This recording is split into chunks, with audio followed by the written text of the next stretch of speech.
Hello friends, आज के इस वीडियोस में हम लोग एक नया टॉपिक चक्रवृद्धि ब्याज लेकर के चलेंगे।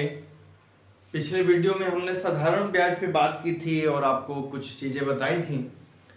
ये जो वीडियो है, चैप्टर का तो नाम एकेडमिक में आता है, 8th में है, लेकिन कंपटीशन के पॉइंट ऑफ व्यू से ये चैप्टर बहुत ही इम्पॉर्टेंट है और कंपटीशन के एग्जाम में इसका एक क्वेश्चंस पूछे जाते हैं कई तरह से। एकेडमिक की अगर बात करें तो पहले चक्रवृद्धि ब्याज किसे कहते हैं। मान लेते हैं कि हमने 100 रुपीज कहीं से कर्ज लिया है, 10% के रिस्पेक्ट में एनुअल लिया गया है। एक साल के बाद इस पे इंटरेस्ट जो होगा, ये आपने प्रिंसिपल वैल्यू है, ये रेट है, ये टाइम है। टाइम के बाद यहाँ पे इंटरेस्ट की बात हो रही है। सिंपल इंटरेस्ट जो आप निकाल चुके हो तो 10 रुपीज हो जाएगा और अमाउंट इसका जो होगा, अमाउंट आपको 110 रुपीज हो जाएगा। ये साधारण ब्याज की बात है। मान लो फिर अगले साल साधारण ब्याज ही हम अगर निकालते हैं तो ये 10 है तो यहाँ पे 10 और हो जाएगा, तो ये अमाउंट 120 हो जाएगा। ये तो साधारण ब्याज की बात हो गई कि 2 साल, 2 ईयर के लिए, एक साल और ये, एक साल ये, तो 2 साल के लिए इंटरेस्ट 20 रुपीज हो जाएगा और हमारे पास रिजल्ट होगा 120 अमाउंट जो हमें रीपेमेंट करना होगा।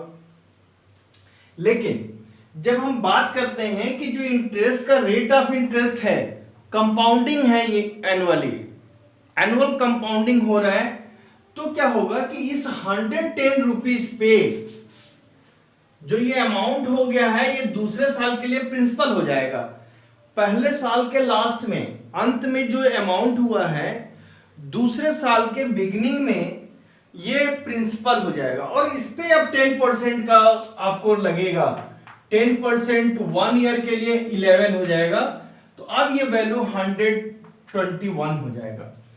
तो इस तरह से हम लोग कंपाउंड इंटरेस्ट क्या होता है, जब इंटरेस्ट पे भी इंटरेस्ट पे किया जाए तो उस स्थिति को हम लोग कंपाउंड इंटरेस्ट कहते हैं। और इसके लिए जो फार्मूला दिया गया वो फार्मूला है कि अमाउंट इज इक्वल टू, जो भी हम रीपेमेंट कर रहे हैं या किसी सर्टेन टाइम के बाद वैल्यू हो जाएगी, amount A is equal to principal 1 plus rate of interest upon 100 to the power n। तो ये जो वैल्यू p है, ये प्रिंसिपल वैल्यू है, रेट ऑफ इंटरेस्ट एनुअल पे हो रहा है और ये नंबर ऑफ इयर्स है, r है annual rate of interest, annual rate of interest है, ये रेट ऑफ इंटरेस्ट, और ये n है number of years, number of years है ये।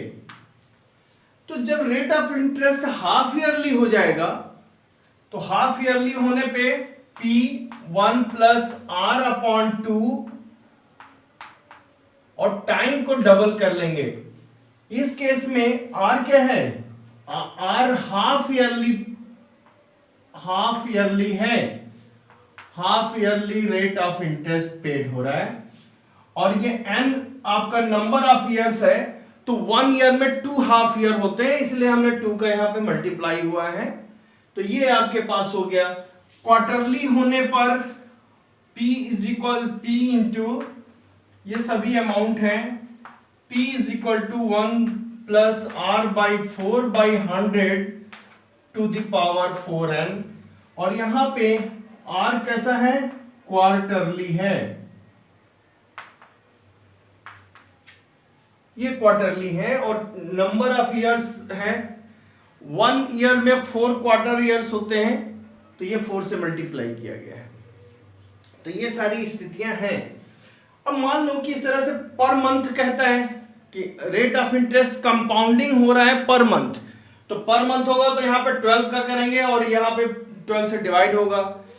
लेकिन हम लोग पर मोमेंट की बात आ जाए, हर एक पल कंपाउंडिंग हो रहा है, उसके लिए जो हमारे पास सूत्र लगता है, A is equal to P e to the power n R upon 100। कब, N R by 100, A is equal to P E to the power N R by 100। कब? आर पर मोमेंट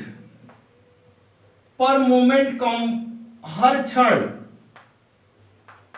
पर मोमेंट कंपाउंड हो रहा है, हर क्षण compounding हो रहा है, तो फार्मूला हमारा होता है ये, जहां पे ई की वैल्यू 2.718 ये होता है।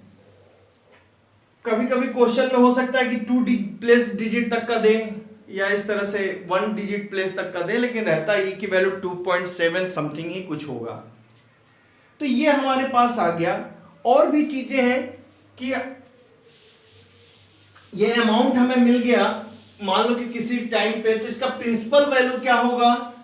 तो प्रिंसिपल वैल्यू के लिए हम लोग इसको और डिवाइड कर लेंगे।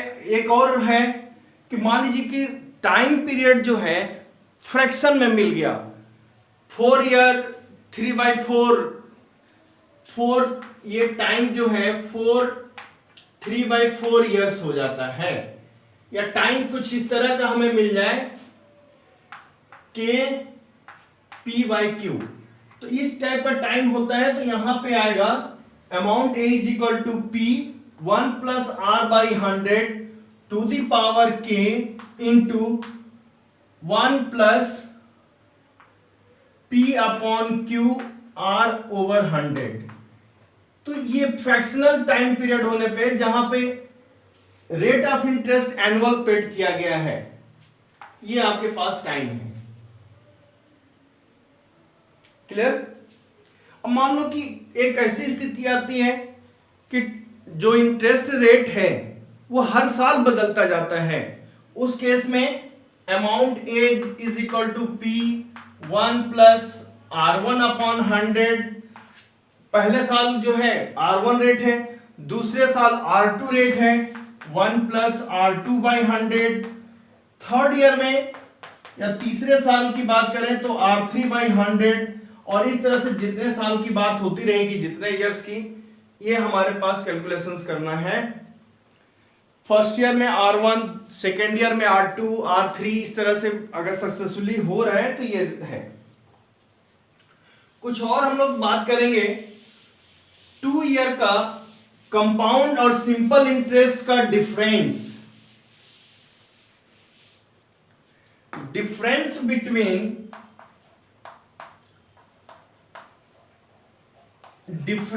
Between compound interest and simple interest is equal to PR square by 100 square.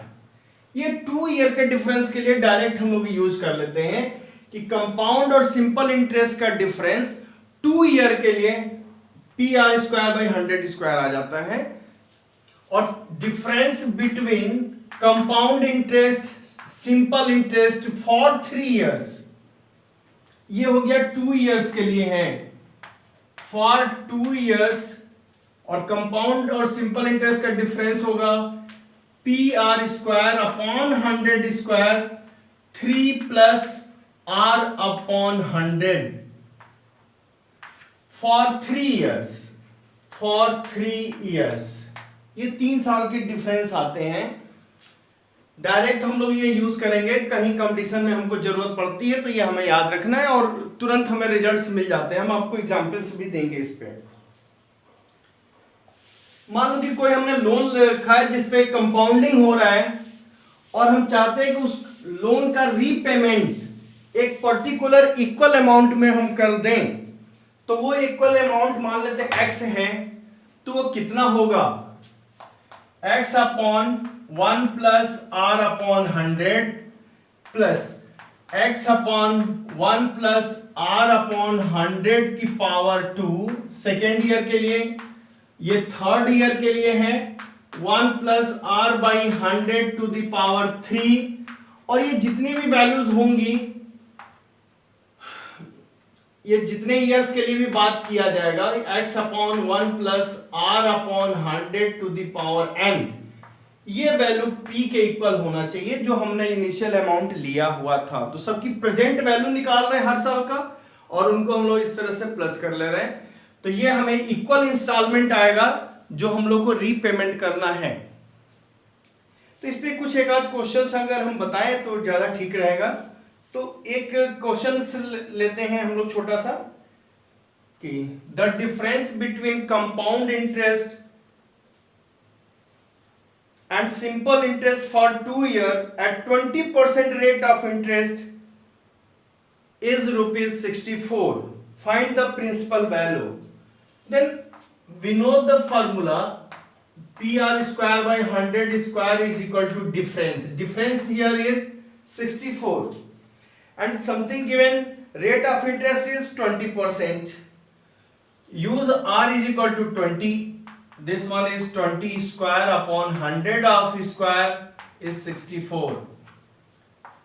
P is equal to 64 into 100 into 100 divided by 20 into 20.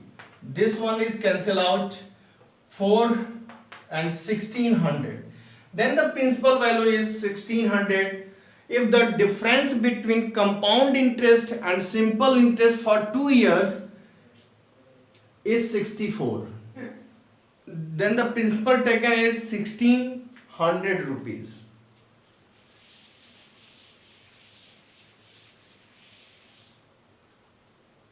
और एक क्वेश्चन था, a certain sum becomes 29550 in 25 years at 8% annual compound interest. Then find the sum of the money if the interest payable every moment. तो every moment की बात आ रही कि हर क्षण बदले। तो हमने जो आपको स्पेशल एक फार्मूला लिखाया था, A is equal to P e to the power NR by 100. This A is given here 29,550. Principal calculate करना है और e to the power 25 into 8 upon 100. Then PE square और E की वैल्यू यहां पे गिवन है, E is equal to 2.718. This one is given. So you use here P is equal to 29550 upon E square. E square means what? 2.718 whole square. Now calculate it. अब ये calculation आपका जितना अच्छा हो जाए इस पे वर्क होगा। और ये कैलकुलेशन करने पे आ रहा है, जब आप कैलकुलेट करेंगे इसको तो 3999.978 समथिंग कुछ ये आ रहा है। This one is very close to the perfect number 4000 rupees. तो ये हम लोग राउंड अप करके 4000 रुपीज के साथ ऐसा हर पल जब मोमेंट हो रहा है उसमें इंटरेस्ट कंपाउंडिंग हो रहा है, तो उस तरह से ये रिजल्ट है। इस तरह से हम लोग इंटरेस्ट निकाल लिया और एक अमाउंट निकालना है प्रेजेंट वैल्यू के लिए। Find the present value of the payment of ₹8,400 to be received at the end of the first year and 8,640 to be received at the end of the second year, 20% compound interest annually. Then repayment is what? 8400 upon 1 plus R by 100. Second year में मिला है 8640 upon 1 plus 20 by 100 to the power 2. अब इसको आप calculate कर लेते हैं, तो ये वैल्यू है 7000 plus of 6000, then the value is 13000। ये हमारे पास जो इनिशियल इन्वेस्टमेंट है वो वैल्यू है। तो हम लोग नेक्स्ट वीडियो में मिलते हैं और कॉम्पिटिटिव टच के साथ इन टॉपिक्स को लेकर के। Thank you.